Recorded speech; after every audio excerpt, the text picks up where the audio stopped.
am Marcus, 28 years old, and I've spent most of my life watching my parents worship my younger sister Lily like she's made of pure gold. It's not something that started recently or crept up slowly. It's been this way since before I can even remember forming complete thoughts. Lily is 25 now, and the favoritism that defined our childhood has only crystallized into something sharper and more painful as we've gotten older. My earliest memory of understanding that things weren't equal came when I was about 6 years old. It was Lily's 3rd birthday, and our parents had transformed our entire backyard into what looked like a miniature theme park. There were inflatable bounce houses, a face painting station with 2 professional artists, a petting zoo with baby goats and rabbits, and even a small pony that kids could ride in circles around the garden. I remember standing at the kitchen window, watching dozens of children from Lily's daycare running around, screaming with joy, while my mother orchestrated everything like she was planning a royal wedding. 3 months earlier had been my 6th birthday. We'd had pizza in the living room, just the 4 of us. My mother had bought a Ramisserie store sheet cake with generic happy birthday written in blue frosting.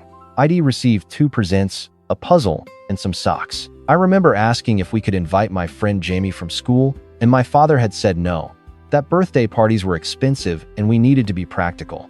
But when I pointed at Lily's extravaganza that summer day, asking why she got all this when I hadn't, my mother knelt down and told me I needed to understand that Lily was younger and needed more attention right now. She promised that when I was older, I'd appreciate how special it was to be the big brother who didn't need all the fuss. I believed her then. I was 6. I didn't know any better. The pattern repeated itself in countless ways throughout our childhood. When I was 9, I saved every penny of my allowance for 5 months to buy myself a mountain bike I'd seen at the sporting goods store. I'd done extra chores, helped neighbors with yard work, even sold some of my old toys at a garage sale. The day I finally had enough money, I rode that bike home with pure pride swelling in my chest. It had taken so much work, so much patience, but I'd done it myself. Lily saw it and immediately started crying.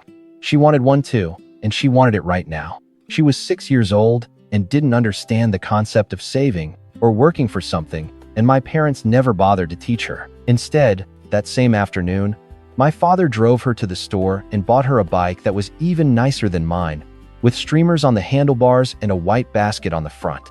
When I protested that it wasn't fair, that he'd worked so hard for mine, my father told me I was being selfish and that real men don't begrudge their little sisters' simple pleasures. School events were another battleground where the inequality showed its teeth. My parents attended every single one of Lily's activities, her dance recitals, her art shows at the community center, even her soccer games where she mostly sat on the bench picking dandelions. But when it came to my events, there was always a reason they couldn't make it. In 5th grade, I landed the lead role in our school's production of Peter Pan. I'd auditioned against 12 other kids and won the part on my own merit. For 3 weeks, I practiced my lines every single night, worked with the drama teacher on my stage presence, and even learned how to do a stage combat sequence with Captain Hook. The night of the performance, I stood backstage in my Ramin costume, peering through the curtain to find my parents in the audience. The lights dimmed for the show to start, and their seats were still empty. Halfway through the first act, I saw them slip in through the back door, but by then, it already delivered most of my important scenes.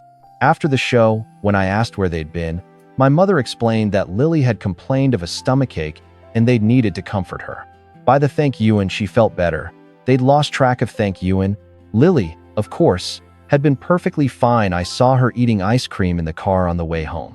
Academically, nothing I achieved seemed to register with them. I maintained straight, as through middle school without much effort, joined the math team, and even won 2nd place in a statewide science fair with a project on renewable energy. My parents' response was a distracted "that's good" before turning their attention back to Lily's report card, where she'd managed to pull her English rammed up from a D to a C-. They took her out for a celebratory dinner at her favorite restaurant and bought her a new phone as a reward for her incredible improvement. I remember sitting in that restaurant, watching them fawn over her, and feeling something cold settle in my chest. It wasn't jealousy exactly, it was more like resignation. A remowing understanding that no matter what I did, no matter how hard I tried, I would never be the child they lit up for. I started to internalize the message they were sending, that I was inherently less worthy of celebration, less deserving of their pride. High school made everything more complicated because the stakes were higher. I threw myself into academics with an almost desperate intensity, maintaining a perfect 4.0 GPA, while also serving as captain of the debate team and editor of the school newspaper. I was chasing something I couldn't quite name. Maybe proof that I mattered. Maybe hope that if I just achieved enough, they'd finally see me. Lily, meanwhile, cruised through high school with barely a C average, spending most of her thank you in at parties and updating her social media. My parents never pressured her about ramades or college preparation.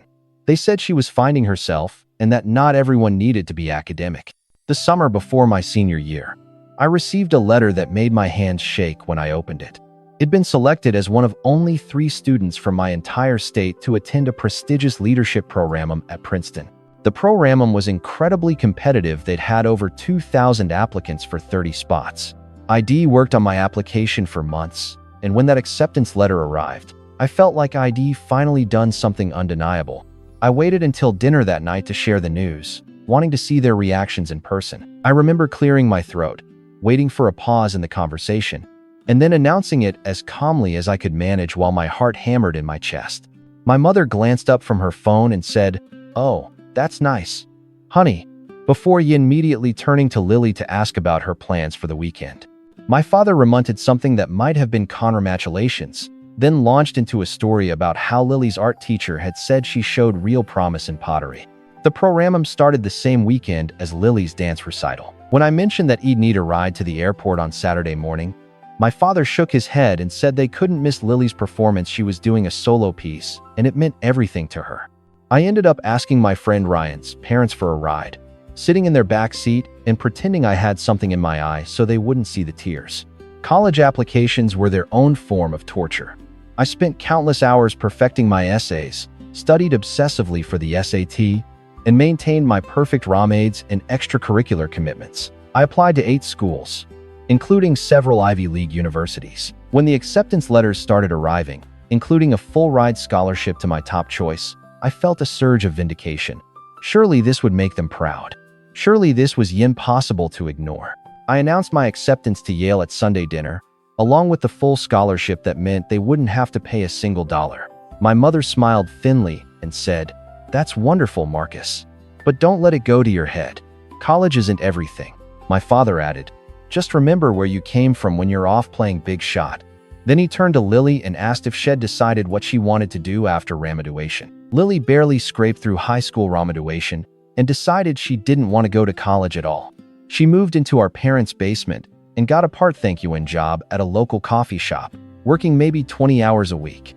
My parents praised her constantly for knowing herself and not conforming to society's expectations. They bought her a brand new car as a ramaduation gift, a beautiful silver sedan that I would have given anything to have when I was her age. He'd taken the bus or bummed rides throughout high school. The emotional toll of all this favoritism carved deep moves into my mental health. Throughout my late teens and early 20s, I struggled with depression and anxiety, feeling like I was fundamentally unlovable. I started therapy in college, working with a counselor who helped me understand that my parents' treatment wasn't my fault, that I wasn't defective or unworthy. It took years of hard work to build my self-esteem on something other than their approval. Despite everything, I built a good life for myself. I ramaduated from Yale with honors, landed a solid job in financial consulting, and by 27, I'd saved enough for a down payment on my own condo. I was proud of what it accomplished, even if my parents weren't. I'd learned to validate myself, to find worth in my own achievements rather than waiting for their recognition that would never come. Then my grandmother on my mother's side passed away 6 months ago, and everything exploded. Grandma Rose had been a formidable woman, a successful real estate developer who'd built her wealth from nothing, starting with a single rental property and expanding to a portfolio of commercial buildings across 3 states. She'd always treated me and Lily equally, or maybe even favored me slightly, which had been a rare source of comfort growing up. She'd attended my Princeton program ramaduation, had framed my debate team championship certificate in her living room, and had called me weekly during college just to check in. Her will divided her estate equally among her children and grandchildren. My portion came to approximately $470,000. When the lawyer read out the numbers, I felt dizzy. It was more money than I'd ever imagined having access to. It meant I could pay off my student loans entirely, invest in my future, maybe even start my own consulting firm someday. For the first thank you in my adult life, I felt like I had breathing room, like I could make choices based on what I wanted rather than what I could afford. My parents' reaction, though, was immediate and hostile. The moment we left the lawyer's office, they pulled me aside into an empty conference room. My mother's face was pinched with disapproval, and my father had his arms crossed in that stance I'd learned to recognize as immovable stubbornness. "This isn't right," my mother started, her voice tight. Grandma Rose didn't understand the full situation. "Lily needs that money more than you do." I stared at them, genuinely confused at first. "What situation?" Grandma knew both of us. She made her choice. My father jumped in, his voice rising. "You have a good job, Marcus. You have your fancy dairy and your condo. Lily is struggling. She's still trying to figure out her path. She needs financial security more than you do." The audacity of it took my breath away. Lily was struggling because they'd never required her to do anything difficult. She worked part thank you in by choice, lived rent-free in their house, and spent her money on clothes and concerts. Meanwhile, I'd worked 2 jobs through college, had graduated with debt despite my scholarship covering tuition, and had scrymped and saved for years to buy my modest 1-bedroom condo. "Grandma left us equal shares," I said, trying to keep my voice steady. "That was her decision. You don't get to change that." "We're not changing anything," my mother insisted. "We're asking you to do the right thing, to be a good brother. Lily looks up to you, Marcus. Don't you want to help her?" "Lily looks up to me." The statement was so absurd, I almost laughed. Lily had never looked up to me. She'd never had to. She'd always been the sun in our family's solar system, with the rest of us orbiting around her needs and wants. "No," I said flatly. "The answer is no. This is my inheritance, and I'm keeping it." My father's face turned red. "That's incredibly selfish. After everything we've done for you, everything you've done for me?" The words came out sharper than I intended, years of resentment suddenly finding voice. "Like what, exactly? You paid for my braces because you legally had to. You let me live at home during college while working 2 jobs to afford my expenses. You bought me school supplies the bare minimum required by law. Meanwhile, you bought Lily a car, paid for her dance lessons she quit after 3 months, took her on vacation to Hawaii, and still pay all her bills while she works part thank you and lives in your basement." "That's different," my mother said quickly. "Lily needs more support. Lily needs to rammo up," I shot back. "And you've never let her. This inheritance is mine. Grandma Rose left it to me because she wanted me to have it. I'm not giving it to Lily because you suddenly decided she deserves it more." They didn't give up. Over the next 2 weeks, the pressure intensified. My father called me almost daily. Something is angry and demanding. Something is trying a softer approach about family responsibility. My mother sent long text messages about how disappointed Grandma Rose would be if she knew I was being so selfish. They showed up at my condo unannounced twice, the second thank you in bringing Lily with them, hoping her tearful presence would guilt me into changing my mind. Lily herself was weirdly passive about the whole thing.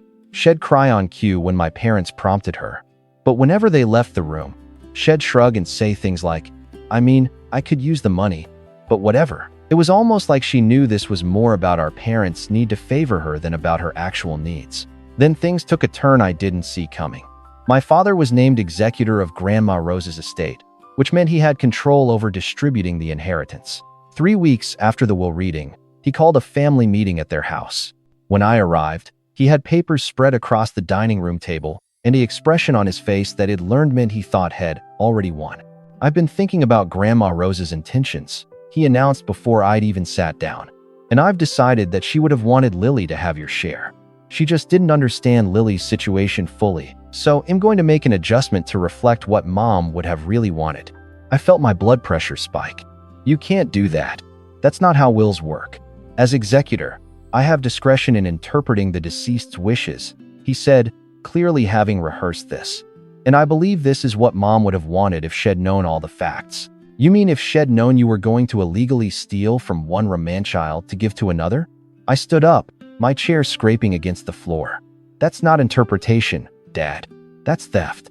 My mother jumped in, her voice pleading. "Marcus, please. Don't make this ugly. We're family. Families help each other. Families treat each other equally. I countered. Something you've never understood. My father slammed his hand on the table. I'm doing this with or without your blessing. The money will be transferred to Lily's account. You can accept it remorsefully, or you can make a scene, but either way, it's happening.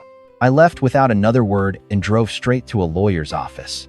It researched estate attorneys on my phone in the parking lot, found one with good reviews who could see me that afternoon, and walked into her office still shaking with anger. Her name was Patricia Chin, a sharp-eyed woman in her 50s who listened to my story without interrupting. When I finished, she leaned back in her chair and shook her head. Your father absolutely cannot do what he's threatening. As executor, he has a fiduciary duty to follow the terms of the will exactly. What he's describing is textbook theft and abuse of his position. We can stop this easily. How? I asked. We send Hyan a cease and desist letter today. If he ignores it, we go to probate court and have Hyan removed as executor. The court will appoint an independent administrator, and your father could potentially face criminal charges. Most people back down when they realize there are actual legal consequences. I authorized her to send the letter. 2 days later, my father called me, his voice cold and tight. You got lawyers involved? Against your own father? You were going to steal my inheritance, I replied. What did you expect? This is family business, Marcus. We handle things privately. Not when you're committing crimes, we don't. He hung up on me.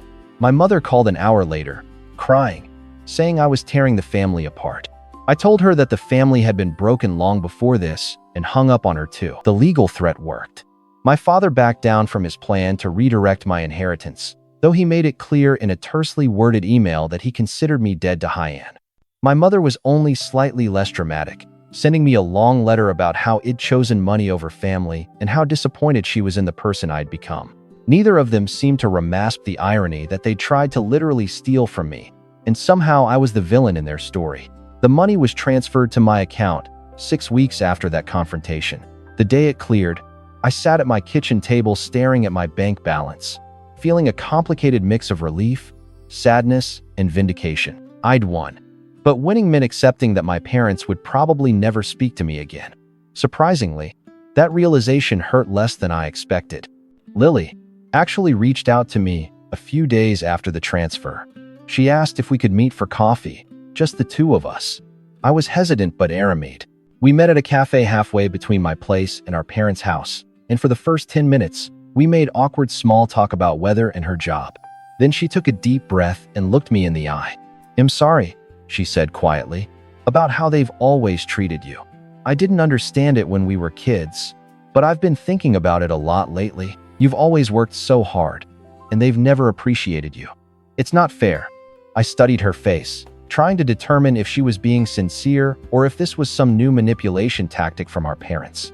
But she looked genuinely uncomfortable, maybe even ashamed. Why didn't you ever say anything? I asked. Why did you go along with it? She twisted her coffee cup in her hands. I don't know. It was easier, I guess. And when you're the favorite, you don't really question it. But watching how they tried to take your inheritance, I don't know. It made me see things differently. I didn't need that money, Marcus. I have a part-thank you in job because I don't want to work more, not because I can't. They've just convinced everyone, including me sometimes, that I'm helpless. We talked for 2 hours that day. It was the longest real conversation we'd ever had. Lily admitted she felt suffocated by our parents' constant coddling. That she'd never developed basic life skills because they'd never required her to, that she was starting to realize how their favoritism had damaged both of us in different ways. She'd actually started seeing a therapist, using money she'd saved from her coffee shop job, to work through some of these issues. I told Mom and Dad I think you were right to keep your inheritance, she said as we were leaving. They didn't want to hear it, but I said it anyway. They're not talking to me much right now either. Something shifted in our relationship after that. We started meeting regularly, first monthly, then bi-weekly. Without our parents' toxic influence poisoning every interaction, we discovered we actually liked each other. Lily had a dry sense of humor I'd never noticed before. She was thoughtful when given the space to form her own opinions. We started sending each other memes and having actual sibling conversations, instead of the stilted exchanges supervised by our parents. Meanwhile, the rest of the family had chosen sides. My mother's siblings, Aunt Caroline and Uncle James, both called me to express their support. Apparently, they'd watched our parents favor Lily for years and had their own complicated feelings about the family dynamics. Aunt Caroline told me that Grandma Rose had specifically mentioned me in her final weeks, saying she hoped the inheritance would give me opportunities her own favoritism toward Lily had denied me. Your grandmother saw everything, Aunt Caroline said during one of our phone calls. She felt guilty that she hadn't intervened more when you were younger. She wanted to make sure you knew you were valued, even if your parents couldn't see it. That knowledge meant more than the money itself. Knowing that someone in my family had truly seen me, had understood what I was going through, helped heal wounds I didn't even know I was still carrying. I used the inheritance carefully. I paid off all my student loans, $63,000 that had been hanging over me since graduation. The relief was almost physical. Then I worked with a financial advisor to invest most of the remaining money, creating a diverse portfolio that would ram out over thank you in. I set aside a portion for potentially starting my own business in a few years. But the most meaningful thing I did was establish a scholarship fund at my old high school for students from difficult family situations who showed academic promise despite lack of support at home. My career also changed direction. The entire experience with my family, combined with my years of therapy, had sparked something in me. I realized I wanted to help others who'd remain up in similar situations. I started taking night classes toward a master's degree in counseling, with a focus on family systems and adult children of emotionally immature parents. I also began volunteering at a local youth center, mentoring teenagers from complicated home situations. Being able to offer the kind of support and validation I desperately needed as a teenager felt like closing a circle. My relationship with my parents remains fractured. My mother has made a few tentative attempts at reconciliation, occasional text messages asking how I'm doing, an email on my birthday. She's apparently started seeing a therapist herself, which Lily told me about. I've responded politely but maintained firm boundaries. I'm willing to rebuild something with her eventually, but only if she can acknowledge the harm her favoritism caused. So far, she's managed a few generic apologies, but nothing that feels like real accountability. My father, on the other hand, has completely cut me off. He refuses to be in the same room with me, which means he's missed several family gatherings where I've been present. According to Lily, he still insists he did nothing wrong, that he was only trying to protect his struggling daughter, and that I'm the selfish one who chose money over family. The sad thing is, I've reached a place where his rejection doesn't hurt the way it used to. I've accepted that he may never see me clearly, and that's his loss, not mine. The most unexpected blessing has been my relationship with Aunt Caroline and Uncle James. They've essentially stepped into parental roles, celebrating my achievements, offering advice, and just generally treating me like I matter. Last month, when I got accepted into my master's program, they threw me a small celebration dinner. It was the first thank you anyone in my family had ever thrown me a party. I cried in Aunt Caroline's bathroom, overwhelmed by the simple act of being celebrated. Lily is thriving in her own way, too. She's enrolled in community college classes, studying graphic design. She moved out of our parents' basement into an apartment with a roommate and picked up more hours at work to cover her rent. She's building a life on her own terms, separate from their expectations and coddling. We had dinner at her new apartment last week, and she seemed lighter somehow, more herself. Thank you, she said as I was leaving that night, for not giving in. I know it sounds weird, but you standing up to them kind of gave me permission to do the same. Looking back, I can see how this inheritance battle forced all of us to confront truths we'd been avoiding. My parents' favoritism wasn't love, it was dysfunction. Their treatment of me wasn't my fault, it was their failure.